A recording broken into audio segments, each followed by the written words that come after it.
doctor literally sat me down and was like, you are so stressed that no baby can implant in there. You need to reduce your stress. So that was really my breaking point. My husband was like, why are you doing this to yourself? Like, we want a baby, we're spending so much money. What are we doing? Because there's so much financial stress and pressure. So yeah, I decided to sell the fit out, scale back, and yeah, really just focus on me.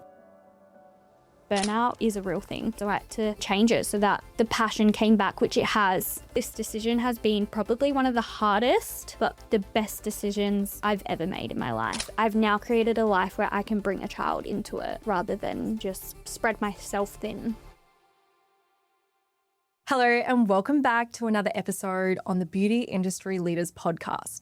I'm your host, Sammy Kennedy. Today, I'm joined by a guest who has not only built an incredibly successful business, but also gone through a massive personal journey from building a team to wanting to raise and start her own family and the IVF challenges that have come with that. Tamika Sharp is joining me from Skin and Beauty Collective today. Tamika, welcome to the show. Thank you for having me. How are you feeling? Are you a bit nervous or are you excited? I'm very excited, maybe a little bit nervous, but very excited. When you first reached out to me, you mentioned that you'd watched Isla's episode. Yeah. And it's a real tearjerker, like seeing how much she's been through and what she's done. What were your initial thoughts and reasoning why you wanted to reach out? Yeah, I guess like listening to Isla's podcast, I definitely was like, wow, she's so inspiring, like continuing to go, especially like through all of that. And I guess at the time with like my team and everything, I was going through very similar things. And I was like, oh, like, can I keep doing this? And then, yeah, I just thought, well, maybe it would be good to share my story as it's kind of like the same but opposite in a way. 100%. Yeah. Like so many women are trying to build the business, right? Yeah. And behind the scenes, we're all dealing with our own personal challenges, whether that's finding out you're pregnant and going, oh my gosh, how am I going to keep building this business? Who's going to take over? Through to, okay, I'm trying to start a family. I'm really struggling with that. Or even financial stresses, parents that are sick, grandparents, grief. Like the amount of podcast guests we've had on, it's clear to see that owning a business is a hard challenge. So hard. And then within that, it's just like we have this whole other world of our personal lives. When you look at success, do you feel like your definition of success has truly changed based on your experience? Absolutely. If you had asked me even 6 months ago what success would be, I would say that it would be owning multiple salon locations, having 20, 30 team members, all of that. But just in the past, like even 4 months, my definition of success has changed so much. Like honestly, it would just be having that family, having a low-key life, being happy and healthy. That would be the definition of success. Can we just like backtrack for a moment? When you think about success as having all the big shiny things, like where did that actually come from? I've thought about this so much over like the past even just few weeks, and I honestly think it was probably like masking the fertility side of things, like almost going into having the big successful business was like, well, I can achieve this, so maybe like I don't need the big, like the family. Like I almost, obviously I always wanted that, but I think it was maybe just trying to mask the fact of what I was going through, like wanting the big shiny things. See, I think that that's such a valid thing because when you feel like you're struggling in one area, it's so easy to overcompensate in another, to just feel like, okay, well, if this is not working, then at least this looks great. Yeah. Do you feel like social media has also added a huge amount of pressure, like seeing all the other businesses and the fit outs and the teams? Yeah. I think that also hugely put a definition of what success looked like, because I was like, well, this salon has a team and this salon has this beautiful salon, and whilst that's absolutely amazing, I don't think it's ever what I wanted. It's crazy to think, hey. Yeah. Like I think I'm going through something similar but in a different way, where I used to think the goal was like $1 million business. And when you think about what comes with that, there's more team, there's more stress, there's more expenses. And sometimes in that scaling phase, it actually does take so much out of you, like financially, emotionally, physically. And so it's weird, like in one business, we're like a multi-million-dollar business, we've got a team, like that's great. But then in my business, I've got a team of 5 now, and just seeing how much more responsibility comes with that. Yeah. No one talks about the hidden cost of like the emotional toll, the burnout, and then on top of that, obviously what you've been going through.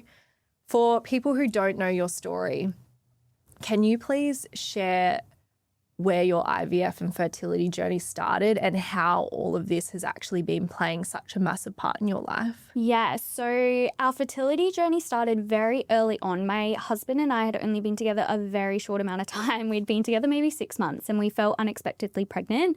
I was about 20 years old and I was so stressed, but we decided to keep the baby. And although that was super stressful, we were super excited for it, and we just kind of went along with it. And then we ended up miscarrying at 9 weeks. And whilst we were absolutely devastated, like it's never easy whether it was planned or wasn't planned. We kind of just went along with our lives and we're like, well, if it happens, it happens. Let's see kind of what happens. We were already planning it. And then it got to 2023. So this was about 2.5 years later, and we still weren't pregnant. We'd been together 2.5, 3 years. So we were like, maybe we should look into fertility and IVF. And we found out that I actually had a really low egg count, and that is probably why I wasn't getting pregnant. So we did a round of IVF. It didn't work. And we thought, let's just go to Bali. Like, let's just get away. That was really a lot. We thought the first time would work. And then we fell pregnant in Bali naturally. So I came back, did a test, found out I was pregnant, and we were absolutely over the moon. And then 9 weeks come and I miscarry again, and we were absolutely heartbroken, but we had our wedding in a year's time from then. So this is in February 2024, and our wedding was in February 2025. And at this stage we thought, oh, we've been pregnant twice naturally, let's just keep going and hopefully it will happen again. And so we decided to take a break from the IVF, and then nothing kind of happened. So our plan was to always get married, go on our honeymoon, and then just go straight into IVF. And this was last year where we did 4 rounds of IVF. On our second round of IVF last year, we did fall pregnant again, which ended up being a chemical miscarriage at about 5 weeks. Did 2 more rounds, still haven't gotten anything. And now I'm currently going through my 6th round of IVF right now. That's a lot to go through. Like I'm getting goosebumps, and you know, I know it's not an easy thing to also speak about this. Yeah. But you know, in those moments, are you telling anyone about this? Like, is it kind of something where, you know, you don't tell people you're pregnant until, you know, you're safe past the first trimester? Yeah, I feel like I just feel like I tell everyone because I get so excited. I do think my next time you always think, oh, the second time, like, oh, it's not going to happen. And then your third time, you're like, it's absolutely not going to happen. Like, I will keep this baby. But I do think moving forward, I'll probably try and keep it with me and my husband, just me and my husband for a while, maybe our close family. But I was definitely telling clients, especially because they know so heavily I'm going through my IVF journey, because you have to take time off work. You have to have egg collections, which is surgery. And so I definitely am very open with my clients. And I think I'll always be open about IVF, but telling them I'm pregnant, I'm not too sure, because then you have to tell every client, oh, I've actually miscarried or something, and relive it all over again. So I've definitely been open about it, but yeah.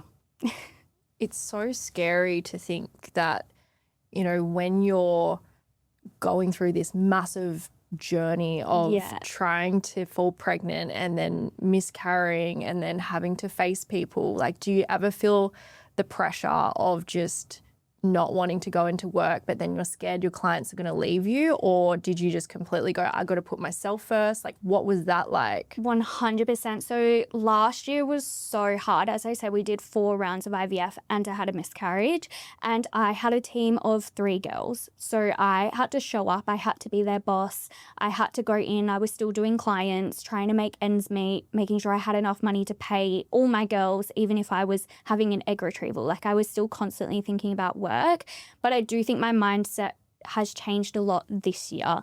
This year, I'm definitely putting myself first, my health, and prioritizing our fertility journey. So whilst I obviously want to service every single client I possibly can, there's only so much I can do, as I've taken a huge step back in my business now. In a way. I could imagine. That's not sustainable to be running a team, seeing all the clients. And like you were saying before you came onto this podcast episode, you're like, if I just randomly start crying, apprentices don't miss the hormones. It's the hormones. Can you, for anyone who hasn't gone through IVF, share a bit more about like what you don't necessarily hear or know about when someone's going through that behind the scenes? It's horrible. So every morning I wake up, have to do, I'm currently on 3 injections a day. So I have to inject myself 3 times in the morning. And then you're on all these different supplements and you're getting blood tests like every 2nd to 3rd day. And you're getting internal ultrasounds every 2nd to 3rd day. And that's before you even go in for your egg collection, which is surgery. So you have to be put under. They get your eggs out. And I honestly, whilst that all sounds so hard, the hardest part is after the egg collection, because IVF is such a numbers game. You get the amount of eggs that you have, and then from there, the eggs is how many are mature, and then it's how many fertilized, and then how many made it to day 3, how many made it to day 5. And we've honestly only ever ended up with 1 embryo day 3. Really. We've never ended up with day 5 embryos, which is the most important stage and the ones that you can freeze or you can implant. So I feel like the hardest part is like having that little bit of hope and slowly like going down. So whilst you've got injections and everything, I think the hardest part is the numbers game, really. Yeah, well, obviously, like you're going through such an invasive process to the point where you're hanging on, just thinking, please, I don't want to do this again. Yeah. How many times have you had to go through that process of egg collections? This will be my 6th. So every time I've had to, we've never had embryos left to freeze. We've had 3 transfers on day 3, but we've only ever had that 1 embryo on that day 3 to transfer on that day. And we know that if it doesn't stick, we have to do it all over again. So it's been, I think that's the hardest part, like the emotional toll of never getting anywhere, kind of. That's the hardest part. And you have to like grieve that before you move on. And what has grieving looked like for you? I don't think last year I like took time to grieve. I just focused straight back into my business and was like, how can I continue building this? What can I put into my business? And never took time. I honestly don't even think I could tell you what grieving looks like to me, because I just focused on my business really, which is really bad. That was like my escape. So I think like probably taking time would definitely be better. And in terms of like the emotional investment into IVF, on top of that, you've got the financial investment. How much are people who are going through IVF looking at? Because I think a lot of us look at, okay, cool, here's how much it costs to run a business. But when you're running the business and then also having to cover the cost of something like that plus a mortgage. Yeah. It honestly, it depends what clinic you go to, but we changed clinics last year to a private clinic, and it's about 10 grand a round. And whether you get an egg or you don't, it's 10 grand. So we've spent probably last year about 40 grand and got nowhere. So it's a huge, huge financial investment. There are like bulk billing clinics, but it's still about 3 to 4 grand a round. And the difference between going to the clinic you first started at versus the second one, like what made you decide to change? I guess after the third miscarriage, I was like, I want answers. Like something's wrong, something's not sticking. Like, there's a reason I'm miscarriaging. And my doctors were like, no, like, you just need to get that egg. We just need to keep going. I'd done 3 rounds of IVF by then. So I was like, no, I want a second opinion. And we moved to our fertility specialist now, who is absolutely amazing in the space of, this is our 3rd round with them. So we did 3 rounds with our last clinic, 3 rounds with this clinic, like currently on our 3rd.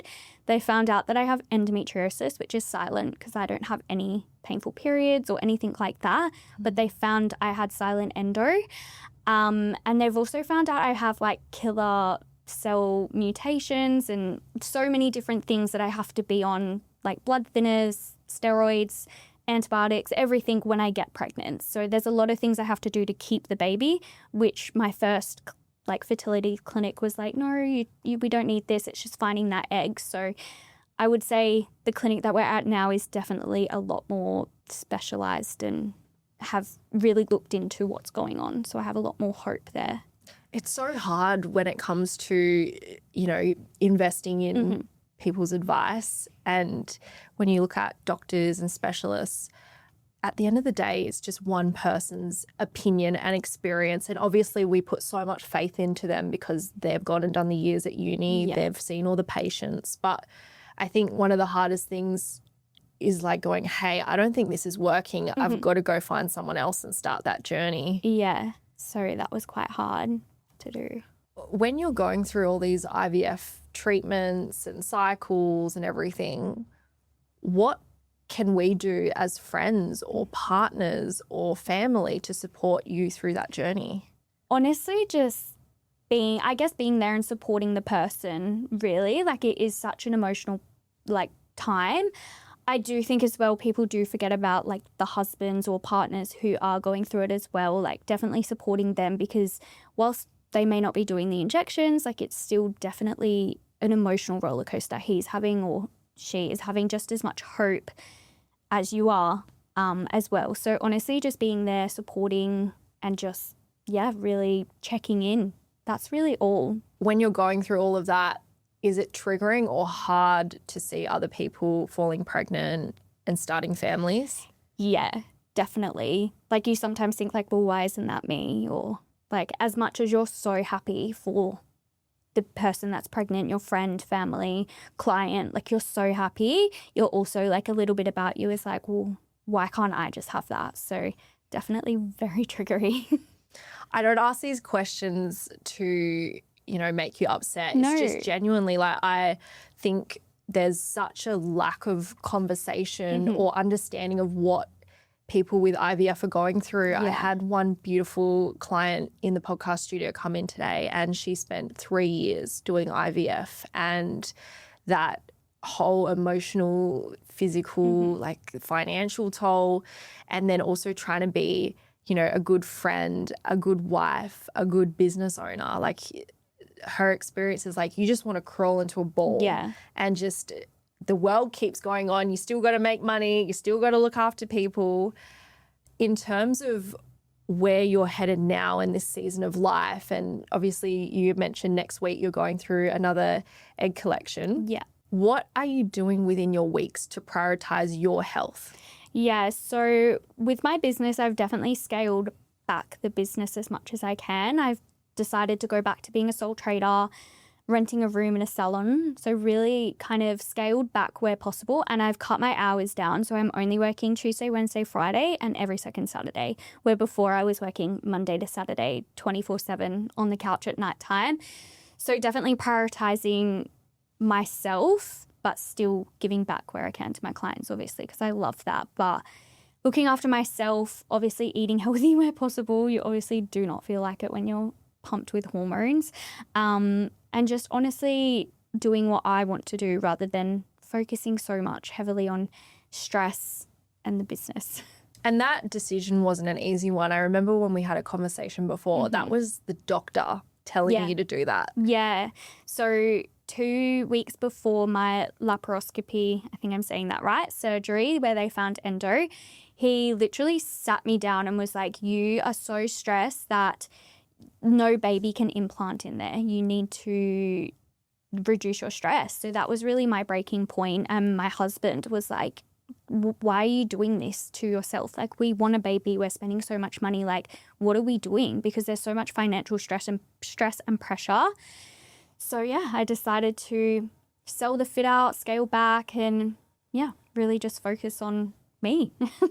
Good on you. Yeah. I think that's a really hard decision to make because obviously when you have the pressure of social media and then your clients and all your team have seen you build this thing and then having to go, okay, well, maybe this is not what's best for me. Yeah. Maybe this isn't what it was all cut out to be online. Yeah. What are some of those things that you wish you understood earlier that would have made that transition feel like, did you feel like, oh my gosh, everything I built, like, what were the emotions going through your mind at the time? I feel like I'm still going through the emotions, really. Like, you still have moments where I'm like, have I made the right decision? What if people judge me? What if they think I've like failed in a way? So you always have those thoughts. I feel like I'm still getting through them, but I think it's just getting through that and knowing like, I can do this again. I can build up my team again. I've got my clients, and my clients that I have are beautiful and I love them dearly. But who's to say once I have my babies, I won't open another salon with a fit out and have the team that I want again. It's absolutely definitely still a dream, but I have my whole life to do that. That's so true. Yeah. How young are you now? I'm 26 on Sunday. Oh my gosh, so exciting. So, yeah, I still have my whole life to create a new team and build that business. Like, I still have that. Isn't it crazy though? You think about the goals and the achievements we think we need to have by a certain age. And at the end of the day, every single person is going through a different season of life. Yeah. And when you're building a family, like, if you listen to Isla's episode, she's like, look, I wouldn't recommend doing the business and the family at the same time, but if you do, it is possible. Yeah. You know, I've interviewed so many women and 9 times out of 10, they've either had the kids early and really young and just had to do it for them, or they've waited until their kids have grown up a bit more and then they've got that time to put back into the business. But I think coming back to obviously what we think is successful from social media versus, you know, what does it look like when you really want to start a family? Where do you see yourself spending your time? Like, do you want to be dealing with all the payroll things and making sure the post goes out on time, or do you want to watch your kids grow up? Exactly. And that was a huge thing as well that I've been thinking about, because I've now set up my business with renting a room and everything. I obviously just have to give a little bit of notice. I'm not stuck into a 3 to 5 year lease on a commercial property. I can give that time and say, look, I'm going on maternity leave. I might come back. And obviously I would let my clients know where I'm going and whatnot, but I have now that possibility of just taking a step back and watching my kids grow up and either going back into work if I want to, or if I don't want to, I can just spend that time with my kids, because it's such a short amount of time that they are children for. Where last year I genuinely do not believe I could have brought a baby into that hectic, chaotic life. I was on the couch worrying about payroll or the girls being booked and staff issues, and then bringing a baby into that. How are you supposed to stretch yourself so thin into both and put everything into both situations? It's just honestly seems impossible. I know it's not, but yeah, it definitely would be hard. What was the moment when you realised that you wanted to start a family? Because obviously you mentioned before that at 20 it was unexpected, but then like what shifted within you? I think it was like a gradual process.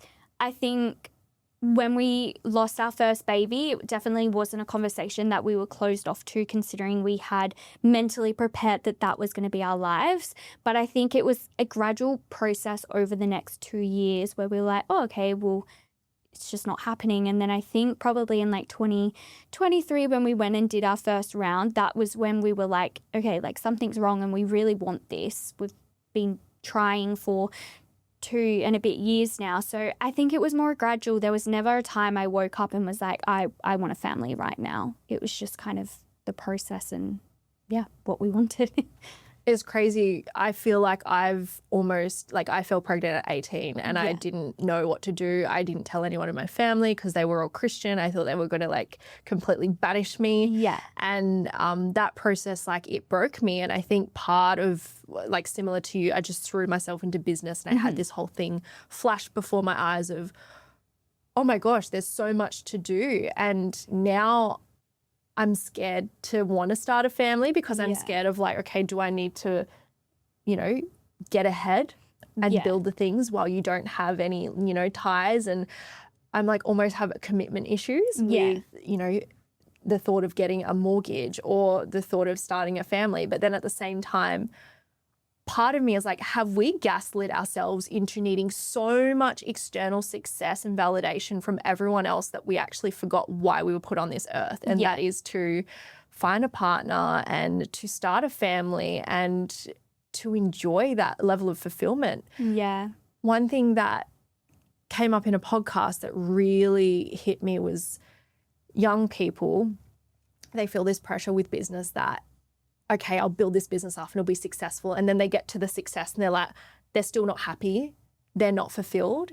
And the idea is that if you actually start a family and you do have those kids there, they can give you that love and that fulfillment back. Your business, you're just paying money to the tax man and then everyone's your friend when they want money from you, you know? Yeah, free treatments, 100%. Yeah. Women are just taught to push through everything. They're expected to show up on the days where they know they physically probably shouldn't be, but then it's like, okay, kids need you, your husband needs you, maybe it's that your clients need you, and we have so much fear that, people are going to kick up a fuss. And it's crazy, like, have you seen some of those posts where people might have said no to a client or had to cancel a day, and maybe that's because they've had something like a miscarriage. Yeah. And then all the clients just like kick up such a fuss. It's like you never know what that person's going through. 100%. Yeah. I feel like I've definitely had to like learn that it's okay to take time off. And I think being really open to my clients has definitely helped, and telling them why I'm taking time off. That's definitely helped, I guess, them understand as well. But if I didn't tell them, I feel like it's just learning that it's okay to need to look after yourself and take time off. Because even if I genuinely am just sick and not going through IVF, I still feel guilty, even if I genuinely am just sick.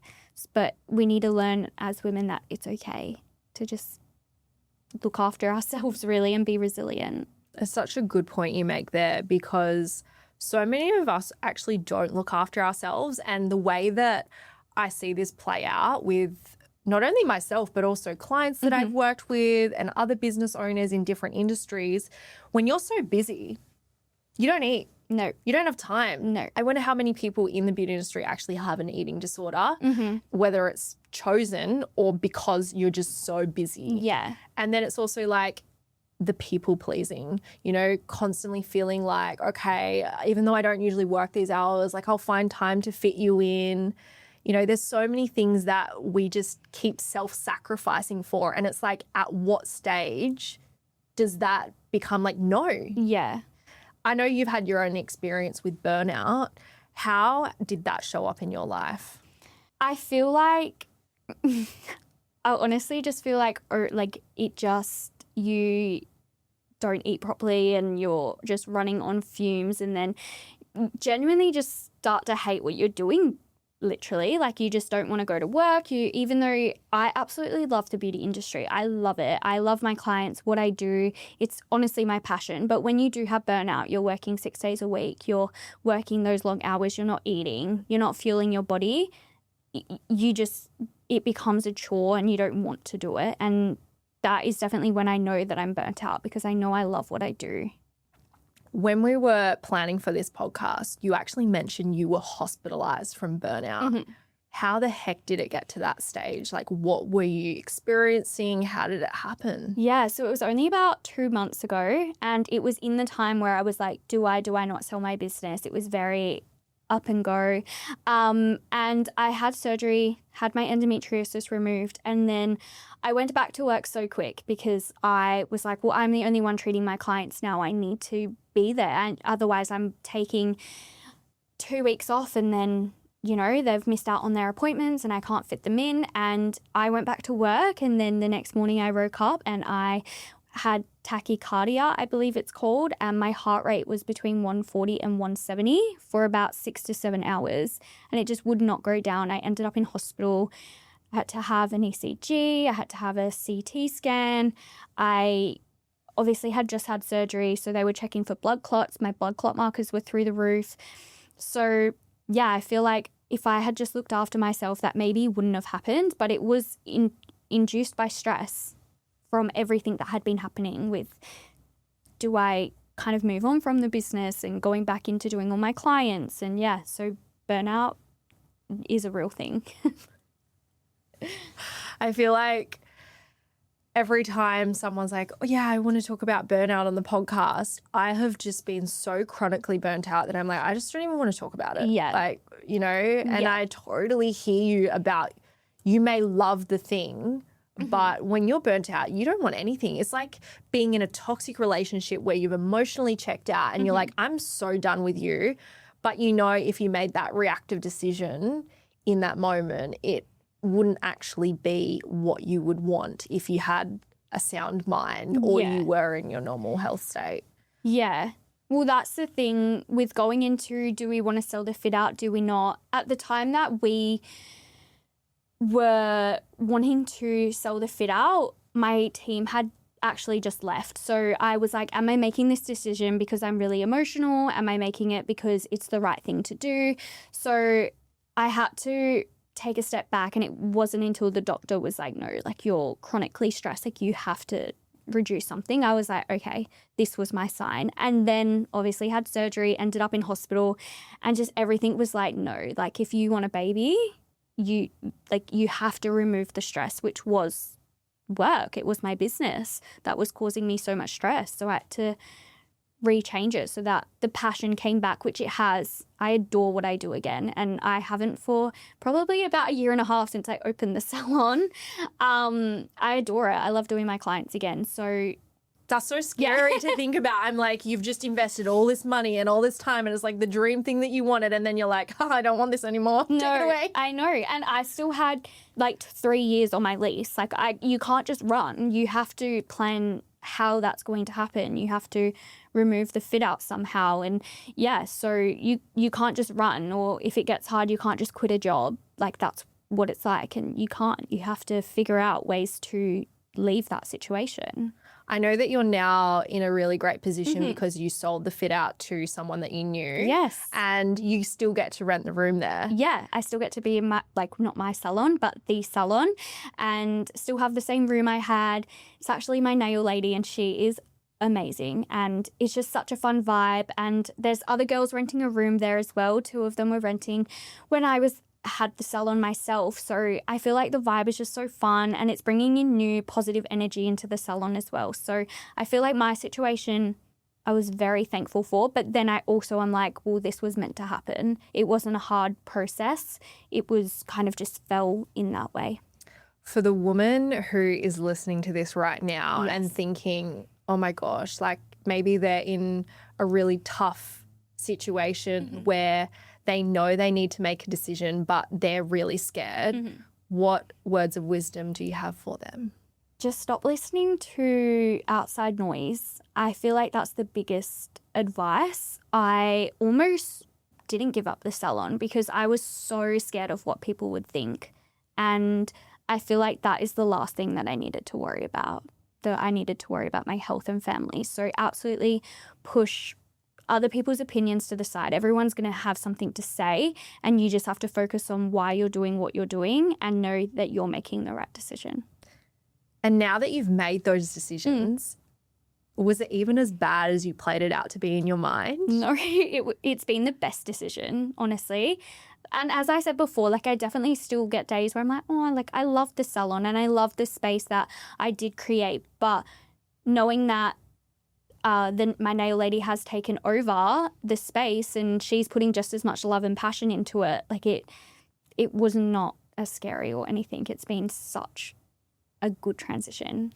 Isn't it so funny how we were like, it's so easy to like spiral down and like, what if my team hate me and my clients never come back and like this means I'm a failure? And it's like, rarely do we ever spiral up. Yeah. Like, what if this means that I can fall pregnant? What if this means that I get to love what I do again? What if this means that I have way less stress and way more profit, you know? Yeah. Oh my God, the profit. Talk to me about that. Well, for 1.5 years, you've got this salon, you've got this team, you're paying them a wage. My husband was supporting me for 1.5 years because I refinanced our house to pay for this fit out. I then had a team of 2 and then, I had a team of me and one other girl, and then that obviously grew, so I bought on someone else and then bought on someone else. But I was never taking a wage from it because I was always bringing on someone else, and because I was so heavily focused on IVF, like I was struggling to work as much as I possibly could. So yeah, my husband supported me for the 1.5 years that I had the salon, and that alone is hard on a marriage itself. Obviously, they want to support you and they know it's your dream, but you want to financially contribute, or you want to be at home with the kids or something. I definitely am not someone who just wants to sit there and cook and clean, which is so fine, but I want to be making money or want to be thriving or looking after the kids for sure. So that was hard, not be like financially contributing and having him just purely help the situation really and financially provide. But now that I have gone back to myself, my sole trader, I'm doing all the clients and I have cut down my hours, but we haven't lost any clients. So I'm just treating all the clients in the hours that I'm working, and I'm finally taking home a wage.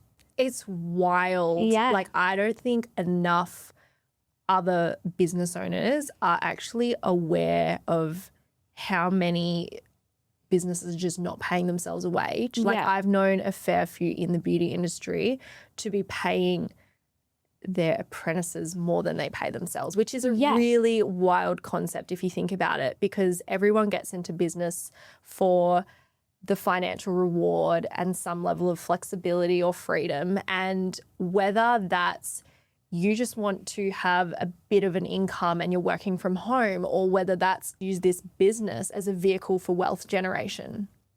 But then it's like, I think so many people think, oh yeah, like one day I'll pay myself when I'm making enough money. And then it's like years pass by, it's 5, it's 10 years, still no super.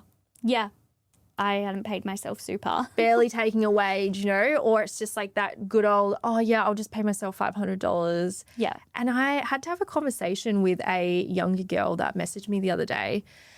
She's 23. She's been doing, I think it was eyelash extensions. And she said to me, you know, I don't know if I can actually make money in this industry.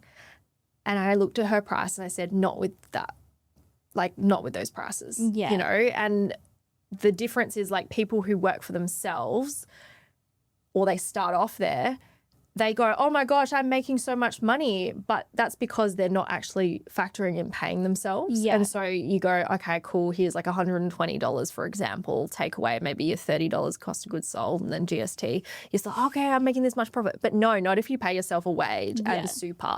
And then on top of that, where I find a lot of business owners fall short and don't accurately project their wages is the leave entitlements. That's another 17.5% on top of wages, on top of super, on top of penalties. Then if you're paying over like $1 million in WA, you got to pay payroll tax.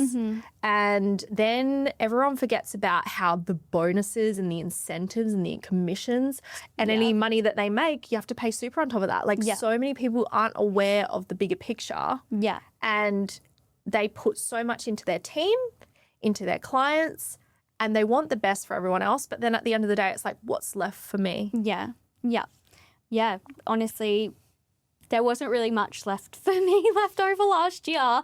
And I had worked with a business coach and worked on my pricing and made sure it was all profitable. And whilst it was, I just think I probably had too many staff members for where I was at. But again, my definition of success was having all those staff members. So, and you could have the staff members and you could have priced it for profitability, but if they're not booked out all the time based on the numbers, that's not profit. And they weren't, because I had too many staff members. But on social media or what you hear, it's like you need those staff. And I probably grew too quickly.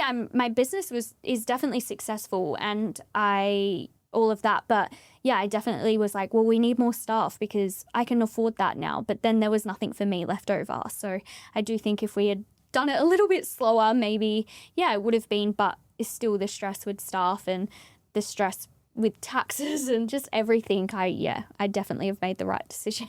100% you have. And I think also with your own personal growth, you're going to have different values. You're going to actually maybe shift your beliefs about what success looks like. If anyone were to have gone through what you've gone through, deep down, there's probably this element of feeling like they're a failure.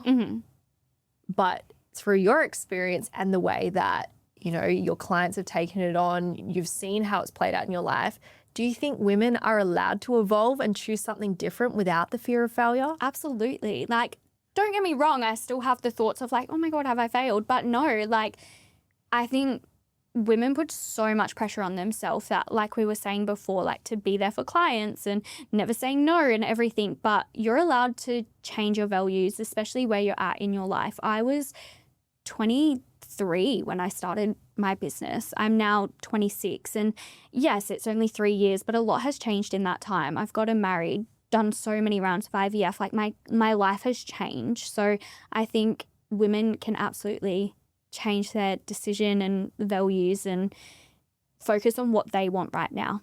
Like I said, I might change my mind in 10 years' time and reopen a salon.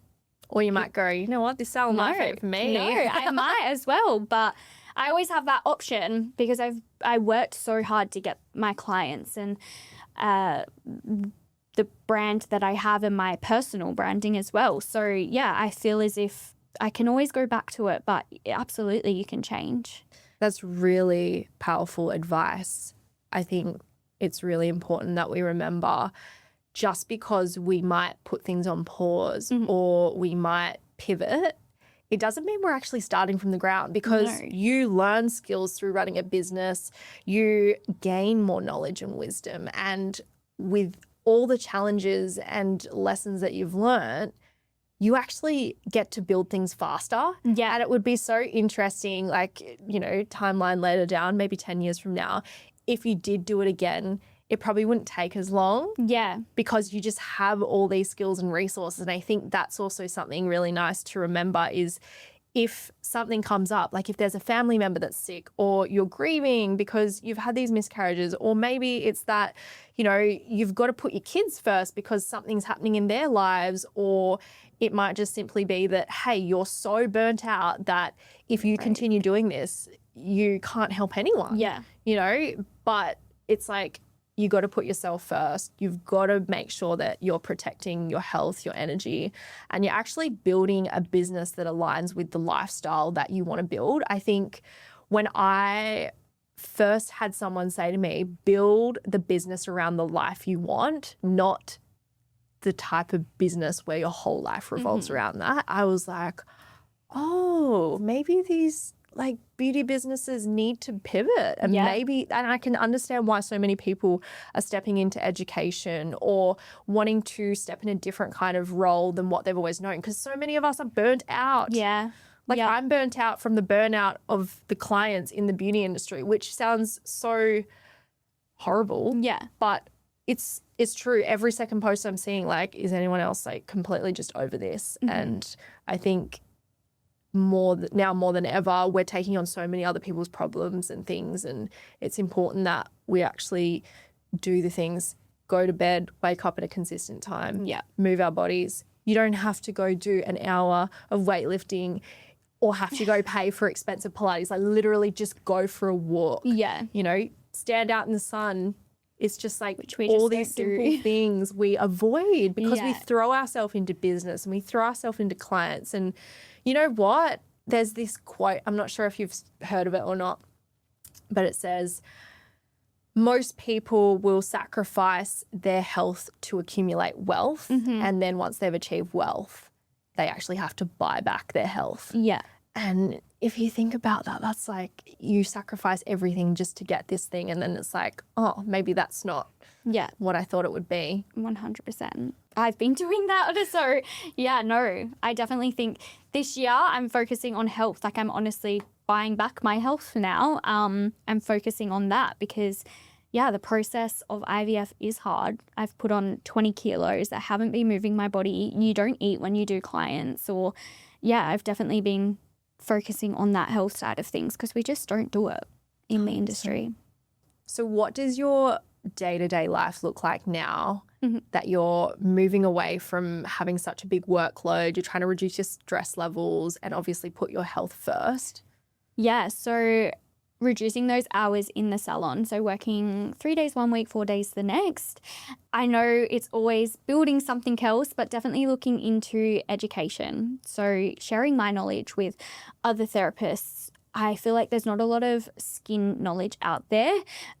There's obviously you do your qualification and then you just go on to different clinics. So I'd love to produce something where my knowledge in skin can be shared to other women and therapists. So definitely looking at something behind the scenes for that, but limiting my hours in salon and focusing on my family and health. That's really what the foreseeable future looks like. Out of curiosity, how did you get your skin qualifications? Because obviously there's some big talk around changes to what's happening. Yeah. So I did a traineeship when I was 16 and completed my Cert 4. And then I was working in the salon that I did my traineeship in, went and did my diploma in beauty therapy. And then I got a job in one of Perth's leading skin clinics. And I will forever be grateful for the knowledge that I learned there. I learned so much knowledge and then went on to kind of like build myself up in the beauty industry by going to an assistant manager's job, to a manager's position. And over each place that I worked at, I gained so much knowledge. But I do feel like the knowledge that you learn in your Cert 4 and diploma is very, very limited. But I was very lucky to work alongside dermal therapists and registered nurses that I just learned so much throughout my time in the industry before opening my own clinic. It's crazy the amount of knowledge there is now with skin. I feel like there's only so much you can teach in a short period of time. And obviously you'll have different unique cases that come up and you'll have to troubleshoot things. As a skin therapist, like what's one thing that you think isn't taught enough? Definitely rosacea, the problematic cause of rosacea and how Demodex mites are overstimulated in the skin. A lot of people just put rosacea down to redness or all of that. The therapist that I have brought in previously and just even seeing in the industry, like a lot of people don't understand the cause of that. And I might have a differing opinion to someone else who's qualified, but I guess that's my professional opinion.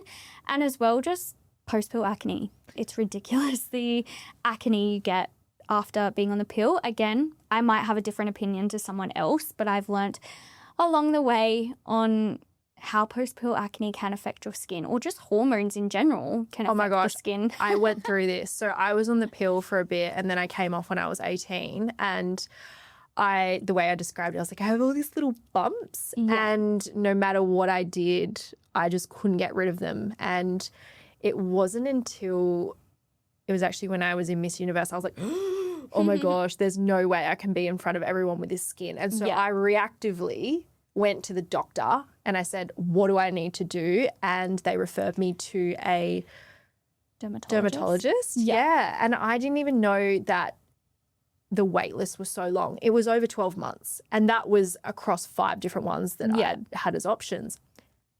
Right, I was never educated that you could actually go to a skin therapist. Like doctors never would say, hey, go to a skin therapist. And it wasn't until I did go and get some skin treatments done and they weren't quite what they needed to be. And I think I was just getting a couple, masks and some LED and it just didn't go anywhere. But then I started getting peels and it fixed everything. Yeah. But I feel like that's a huge thing. People aren't educated who aren't in the industry that if you've got these issues, you don't have to go on all this crazy medication. Like obviously I can speak for the amount of hormonal changes that come with taking all these medications. There's one solution and another 5 issues that come from it. And then it's like, okay, well, for one of those issues, you can now take this medication. It's like, why am I taking 10 things? I don't want to be taking 10 things. Yeah, you just go to the dermatologist and they're like, oh, here's Roaccutane, or here's Epiduo, or here's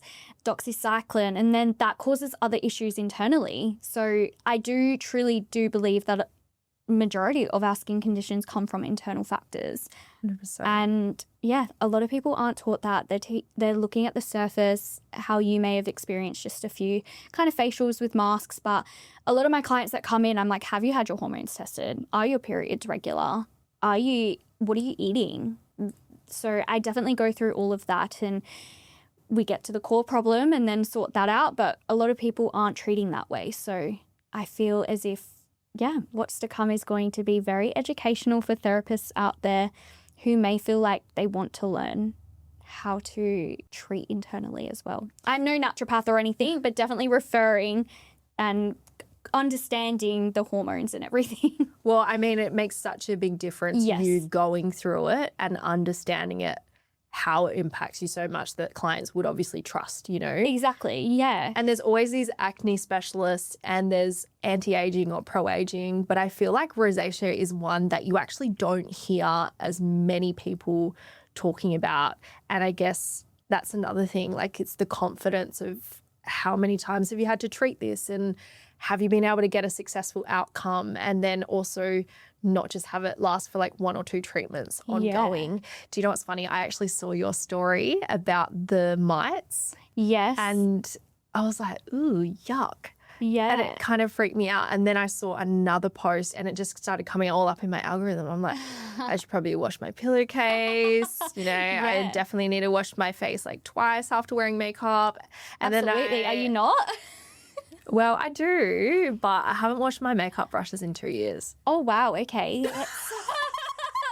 Let's get new makeup brushes. Oh, my God. Like, do you have any toxic things that you've done that you just don't realize? Yeah. Look, as a skin therapist, like I definitely do my skincare, but I absolutely have gone a day or something without doing it. Or actually, I'm not so much now, but I was very bad at wearing sunscreen. Like I wouldn't wear sunscreen, which is like the number. You guys are wearing sunscreen. No, I'm just kidding. No, but yeah, definitely only until a couple years ago. Like I was not wearing sunscreen every day. Which, are you wearing sunscreen every day? No. Oh. I don't have money for that. No, I'm just kidding. Have you seen this podcast studio? No,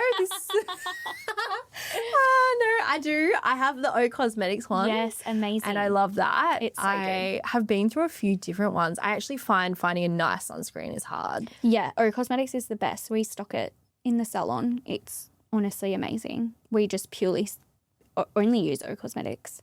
What is your favourite skincare product? O Cosmetics. But like which one? I would say the EGF booster. What does it do?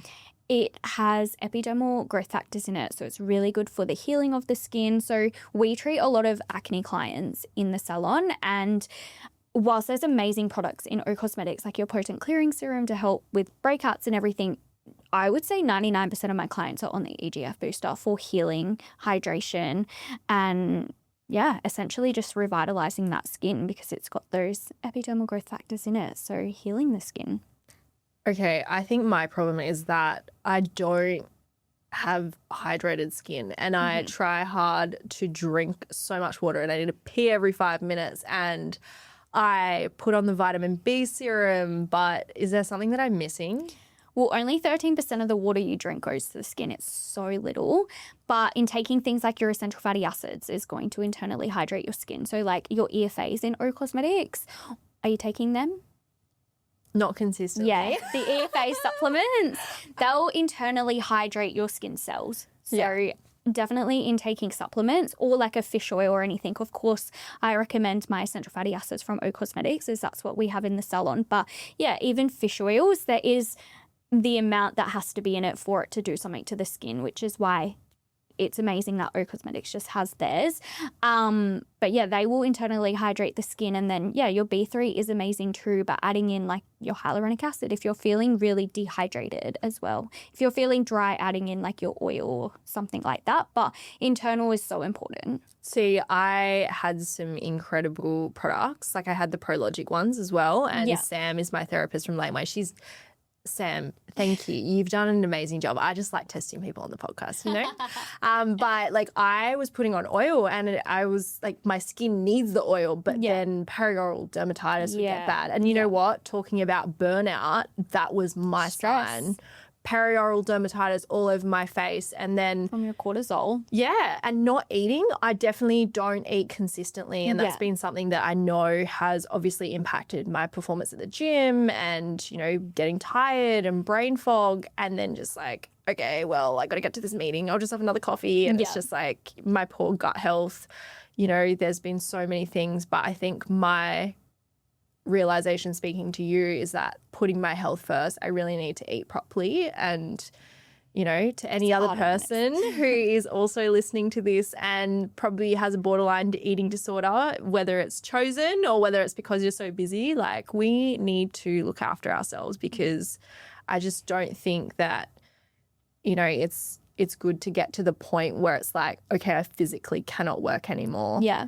And you end up in hospital, it shows in your skin, or 100%. Like I remember I've experienced burnout my whole life. I think I've been chronically burnt out, and it's just one of those things. Like in year 11 and 12, I was doing ATAR, but then throughout that we had rodeos, and then I think people don't realize like hosting a rodeo, it's 6 months of planning, and then you host this event, and then it's like a month of recovering after.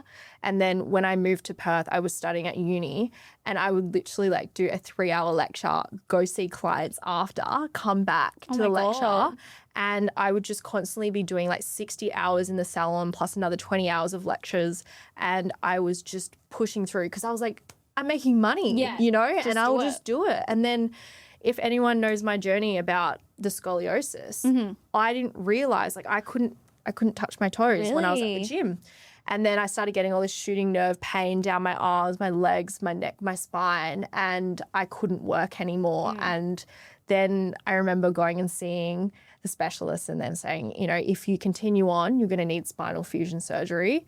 And I was just like, do you know what's funny? I actually haven't been surfing in like 5 years, but the one thing that the specialist said is if you get this surgery, you will never be able to surf again. And I was like, oh, nah. Not doing clients, but if you can't surf. I was just like, okay, like I want the option there. Yeah.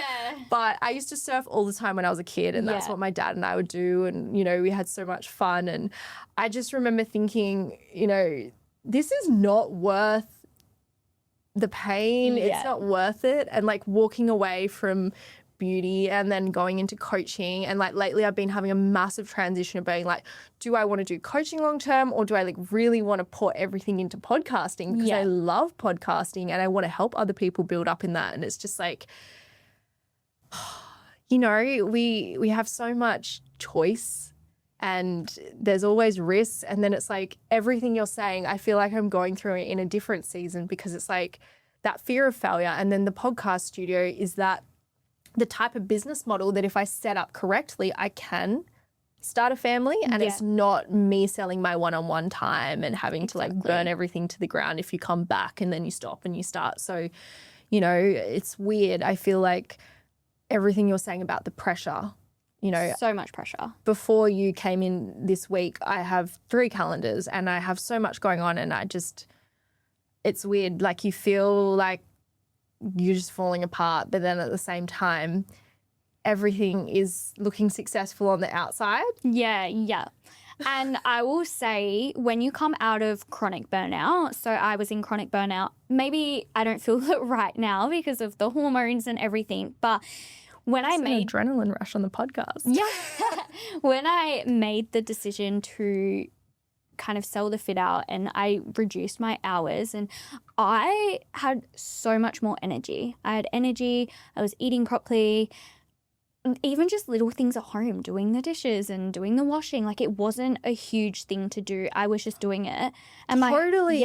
my husband was like, are you okay? Like, why are you doing the dishes? And I'm like, 'cause I just have energy to do these things. But I'd been in burnout for so long that it was a chore. Like, obviously it is a chore, but it was just so hard to do basic things. I had no energy. I was so tired. And whilst I don't feel that right this second with all the IVF hormones, before I started the hormones, I was feeling great because I just did not have that chronic stress, adrenaline, and fight or flight response constantly. Well, the burnout is so real. When you were saying doing the dishes, doing the washing, it's funny, like on a Sunday I'll put on YouTube and I'll watch a couple of my favorite podcasts or vloggers, and I will hang up the washing, and it's just like all week I will hate doing that. I am so like, this is the last thing. I've got that typical ADHD dumping ground that I call, you know. And then I've found when I don't have social media and I throw my phone away and I'm just doing some things that are basic household tasks for myself again, I actually feel good. Yeah. And I'm like, wow, okay. You know, so often we outsource all these things, or we're so burnt out that we just expect our partner to pick up the slack. Yeah. And it's just like, it's not that, you know, you shouldn't have to do it. It's like when you do those things for yourself, it is a level of, okay, I'm looking after myself, and that kind of does make you feel better. Yeah, 100%. It puts so much pressure on your husband or partner, like in a marriage or just relationship. You're so burnt out. You're not stepping up your weight, but then they're financially supporting you too, and you're like, but I'm dealing with staff, I'm dealing with IVF, I'm doing this, and they are too. But yeah, it's burnout. It's just it's so hard. What are some things that have helped you come out of burnout? So obviously you're doing things for yourself again. Yeah, so obviously doing things for myself, eating healthier, and just ignoring the outside noise and negative energy, and not worrying about what people will say, and reducing social media and not comparing. Totally. Yeah, like obviously listening to Isla's podcast, I was like, oh my God, wow, like you don't know that's going on behind the scenes. You just see this amazing, successful business and like a role model, really. And then you listen to someone's podcast and you're like, oh my God, like they're going through things as well. So yeah, not comparing in a negative way. Obviously looking at other people's stories and being like, wow, that's inspiring, but not being like, I need that team, I need that space, I need this. So definitely throwing social media away. Yeah, I find the social media first thing in the morning is just so draining. And then you look at news and then the budget updates, and then you're hearing about someone else has made this $1 million month, and you're just like, why am I so far behind? But it's crazy. Like one time I decided to delete the app just to give myself a break, and how we just subconsciously will keep going on to press it and it's not there. You go, I've never done that, but my husband actually did that. I cannot remember why he did it. I think he didn't watch some sporting game or something, so he deleted the app, and he was like, I just keep clicking where that app is. You're like an addict. Yeah, and he owns his own landscaping business, so he'd be like every 10 minutes, he was like, I was just pulling out my phone and clicking on the app that wasn't there for no reason. Like he was doing things at work. He's like, I'm like addicted to it. So I think it's just so, drilled in our brain to look at social media and what other people are doing and what other people have, rather than focusing on ourselves. So a couple of years ago, I went to Japan with Nick for, I think it was 10 days. And within that period of time, I actually deleted my personal Instagram. Yeah. And they were some of the best months of my life. I was so much happier. I was so much more present. Yeah. And I just really appreciated and had so much more gratitude for those little moments. Whereas I think now I don't allow myself to be bored. Yes. And it's like every moment in the car, you just pull up your phone and it's just like, have a conversation to the person next to you. Yeah. Or it's, hey, we're going to go do this thing. And then, okay, I'll pull up my phone and I'll look into it. It's just like, we are so distracted now that we actually are missing out on some of the best parts of life. Yeah. And one of the things that I loved about Nick when we first met is he would never pull his phone out, and neither did I. But then obviously with business, I do have good boundaries. After 6 p.m, I won't reply to any of my clients, and I've had to do that. And they know not to message me at crazy times anyway, so I don't have that problem anymore. But I'm still addicted to pull out and look at reels or, you know, I'll just try put this carousel together just to kill time. And it's like now coming back to the whole how do you overcome burnout, you know, I've got 1.5 hours on my phone and then it does a little screen lock thing. Oh. And that's been really good because it makes me more intentional with the time that I'm spending on social media. That's good. And then also on top of that, making sure it's not the first thing I look at in the morning. I listen to a 10-minute YouTube gratitude meditation, and you know, I used to be a psychopath. I wake up at 4:30 to that like alarm, and I'd be like off to the gym, and I was like, why am I in such a rush? Like for what? I literally started a business so that I could have time freedom, and then I put myself into this really stressful position just because I'm addicted to it. Yeah. And then now I wake up a lot more peacefully. I've got this gratitude meditation, and then I go to the gym, and it's just like, why are we always rushing, and why are we trying to do all of this crazy stuff that actually puts us into a state of fight or flight? Yeah. And I think that's another thing about being a business owner or having ADHD maybe, is that you feel more addicted and you love the high of the stress 100%. rather than the safety and security of like not being in that state of fight or flight. And then when you try to slow down, you know, that's when you get sick. That's when your whole body starts to feel it, because it's like you've been in overdrive just surviving. Yeah. And now it's like, okay, you got to chill. But then you kind of get over that. And if you reduce that fight or flight, it is absolutely amazing. Like I had maybe 2 weeks ago, like 3 days where I had no clients. I didn't do any podcasting, and it was almost that feeling of I should be doing something and that I feel guilty that I'm not. But then I also realized, you know what? I actually need to recover. Otherwise, I'm not going to be able to help anyone. 100%. Yeah. Do you know what I've been doing at night now? What? So switch off social media when Nick's gone. I've been watching all these old rom-coms with like Matthew McConaughey cute. and Kate Hudson, like How to Lose a Guy in 10 Days and Goes to the Girlfriend's Past. And it's just good old shows. Yeah. And I'm like, do not watch YouTube. Do not read an entrepreneurial book. Do not put yourself into that.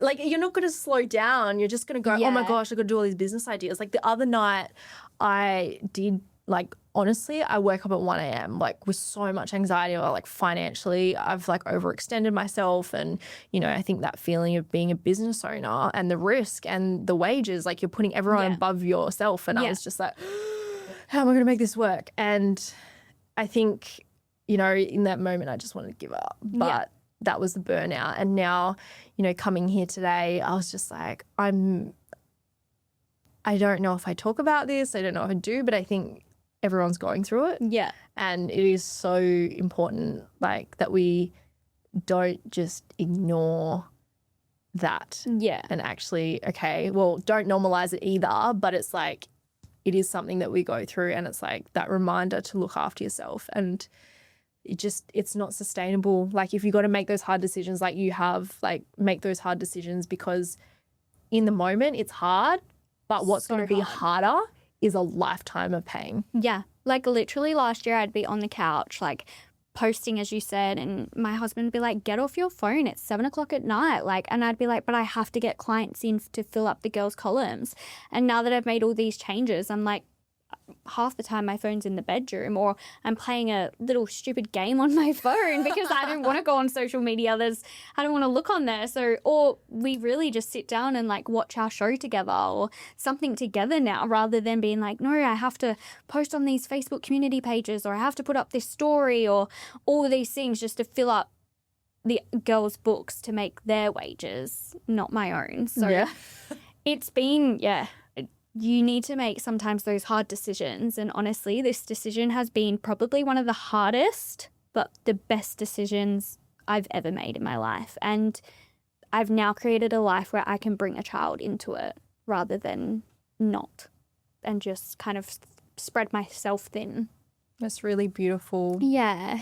And I hope that if you're listening to this right now, that if there's something hard that you're going through or it feels lonely, that you can reach out to Tamika. You can reach out to myself. Like, all of us will go through it at one stage. And I think the hardest part is feeling like you're going through it alone. But I promise you, you're definitely not. No, absolutely not. And so many of my clients have also been going through IVF. Like, I will say to them, oh, I'm doing my IVF, blah, blah, blah. And they're like, oh, I'm also going through that. And then you don't feel as alone either. So even if you're not a business owner or you are a business owner or you're just going through IVF alone, like, absolutely reach out, because it's so nice to talk to someone else, because as much as you can talk to your friends, they're not going, a lot of the time they're not going through it. And it's nice to sometimes bounce off someone else, or if you have a question, is this normal, or how do I do this? And I find that in business too. You're like, with what am I business doing? Too. Yeah. And a lot of the time your friends aren't business owners. I'm